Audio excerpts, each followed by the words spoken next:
Bienvenidos a Tutorial Contable. El día de hoy vamos a analizar uno de los proyectos de ley por el COVID-19.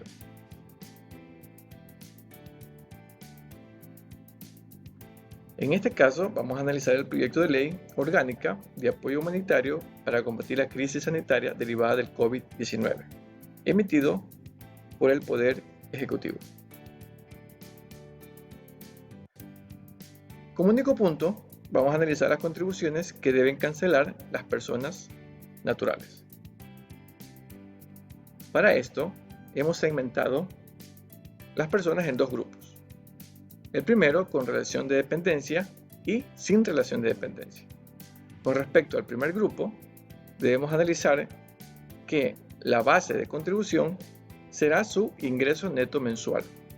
Ahora, sobre este punto, en el proyecto de ley no se define el concepto de ingreso neto. Por ejemplo, se puede definir como ingreso neto el sueldo menos el aporte al IES, pero también puede ser ingreso más los beneficios sociales mensualizados menos los aportes. Por consiguiente, este concepto todavía no ha sido clarificado. Cabe mencionar que dentro del proyecto se menciona que van a emitir resoluciones y un reglamento con respecto a la aplicación de dicho proyecto de ley. Ahora, sobre ese ingreso neto mensual se cancelará una contribución en base a una tabla progresiva por un periodo de 9 meses cancelables en base al 9º dígito del RUC del agente de retención. En el segundo grupo estamos hablando, por ejemplo, por profesionales que están en un sistema de facturación, es decir, no están en relación de dependencia, sea por venta de bienes o prestación de servicios. En el proyecto se indica que aquellas personas como base imponible tendrán un promedio mensual sobre los ingresos netos del periodo 2019. En este caso, estamos hablando que el total de los ingresos declarados en el formulario 102 se va a calcular un promedio mensual, es decir, las ventas mes a mes de enero a diciembre, se va a tener un promedio y ese promedio será la base para calcular por 9 meses de igual forma la contribución. Y la misma se va a cancelar en base al 9º dígito del RUC de la persona natural.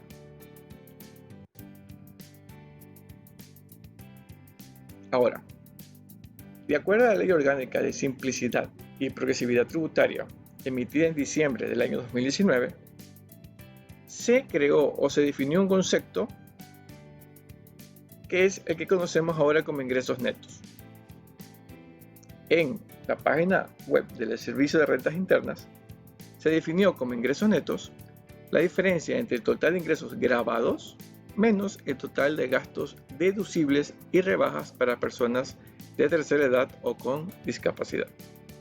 Ese concepto de ingreso neto es el que conocemos actualmente. Sin embargo, dentro del proyecto de ley se indica específicamente que este concepto se lo va a definir en un reglamento. Por consiguiente, el concepto que conocemos el día de hoy como ingresos netos puede variar de acuerdo a lo que se va a definir en dicho reglamento.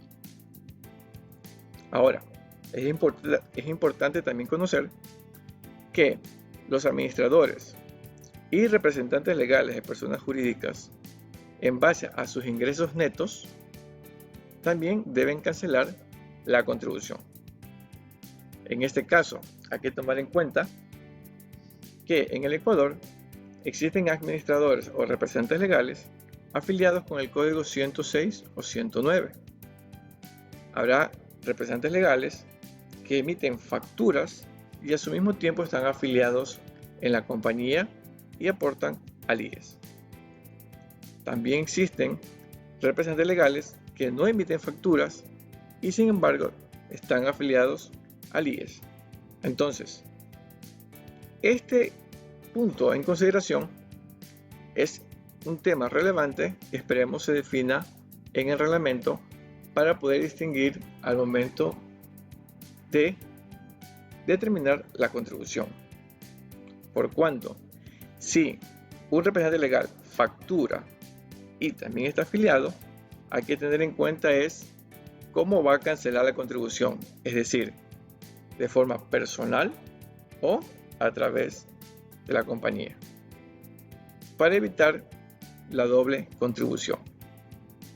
Ahora, si existiera un cambio contractual donde se evidencie una disminución de sus ingresos a partir de abril del 2020, se está definiendo que la base de cálculo para la contribución será lo que ganó el administrador o representante legal en febrero del año 2020 para los siguientes 9 meses de contribución. Ahora, esta contribución será un gasto no deducible para la persona natural y se excluye las pensiones e incentivos jubilares de las personas naturales como base para la contribución. El empleador será agente de retención en el caso de personas en relación de dependencia. Las personas naturales, nacionales o extranjeras residentes en el Ecuador también deben sujetarse a la contribución, así sea que dichos pagos hayan sido recibidos en el exterior. Para las personas con discapacidad van a existir rebajas, en este caso de un 50% sobre la base de determinación de la contribución. Además, para las personas que hayan sido afectadas de forma gravemente en su aspecto económico, también van a tener una exoneración. Este punto va a ser regulado bajo una resolución. Los empleados del sector público tendrán ciertas diferencias adicionales con respecto al tema de su contribución. Un tema también relevante es que en el caso de no declarar de forma íntegra los valores, se va a determinar una multa del 3% por mes sobre dicho valor no cancelado a la administración tributaria.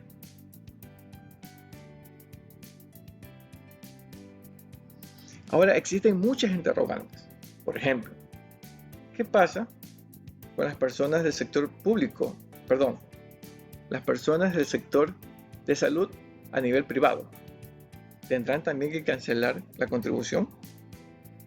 En la ley, como proyecto, solo se indica que están exentas de pagar la contribución las personas que trabajan en el sector público del área de salud.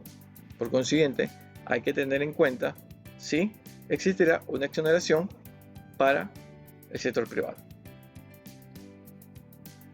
Si el ingreso neto para las personas naturales, en este caso las que facturan, la base para determinar los ingresos será antes o después de impuestos, de acuerdo a lo presentado en el formulario 102. ¿Qué pasa si los representantes legales tienen discapacidad?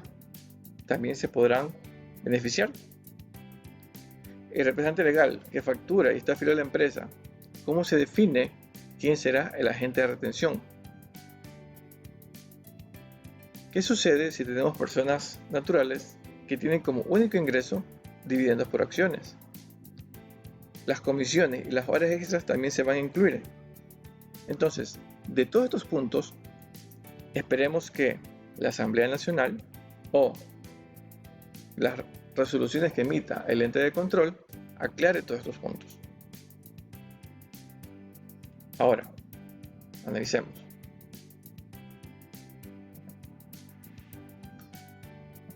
Dentro de la compañía tenemos al señor Carlos, que es el contador general, y tenemos su rol de pago, que es lo siguiente. Tiene un sueldo de $9,000, su proporcional, la 13ª remuneración, su proporcional de la 14ª remuneración menos su aporte al IES y, en este caso, algún anticipo se le resta que haga ejecutado en el mes. En este caso, tenemos un ingreso grabado que es únicamente el sueldo, ingreso exento, las 13ª y 14ª remuneración, como gasto deducible el aporte al IES, y en el caso del anticipo, este rubro no aplicaría para determinar la base de contribución. Entonces, como dos escenarios, como opción 1, vamos a tener que la base será el ingreso neto, es decir, solo sobre su sueldo. Y en este caso, como opción 2, su sueldo más los décimos. Como este punto no está claro en la ley, esperemos la resolución respectiva para definir cómo será la base de determinación. En este caso, su ingreso neto en el caso 1 será de $8.150, es decir, su sueldo menos el aporte al IES. Y su contribución será de su ingreso neto menos el ingreso neto mensual mínimo que encontramos en la tabla. En este caso será de $7.501. Y tenemos la fracción excedente.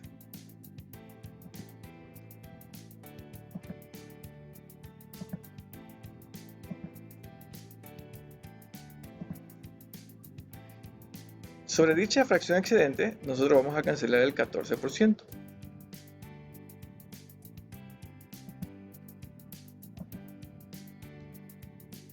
Y se le agrega una fracción básica.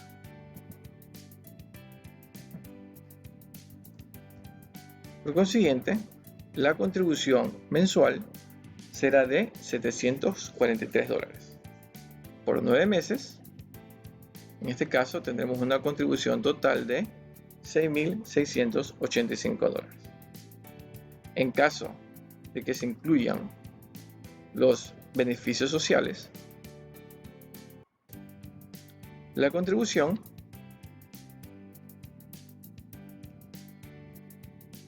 ahora será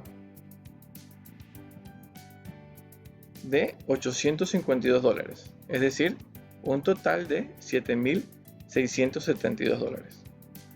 Entonces, este punto sí es importante que las autoridades lo especifiquen para evitar un mal cálculo. Con eso, cerramos uno de los puntos relevantes del proyecto de ley que emitió el Ejecutivo hacia la Asamblea.